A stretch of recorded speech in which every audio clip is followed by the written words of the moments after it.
ध्यान कैसे करें? ठीक। ध्यान, पहले तो समझे ध्यान क्या है।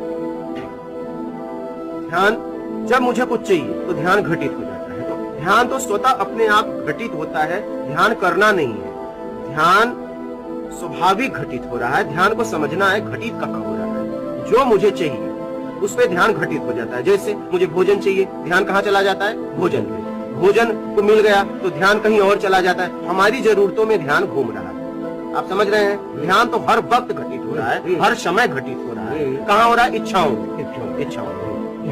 ठीक है, तो अब आप चाहते हैं कि परम ध्यान जो है आपको घटित हो, जो आपको प्रसन्नता दे। तो निर्विकार होने के लिए आप धारणा बनाइए। पहले आपको धारणा करनी पड़ेगी। चाहिए में ध्यान घटित होता है। तो आप देखिए, जो आपको चाहिए धारणा बनती है, ध्यान घटित हो जाता है। धारणा, ध्यान, समाधि, तुम ब्रह्म।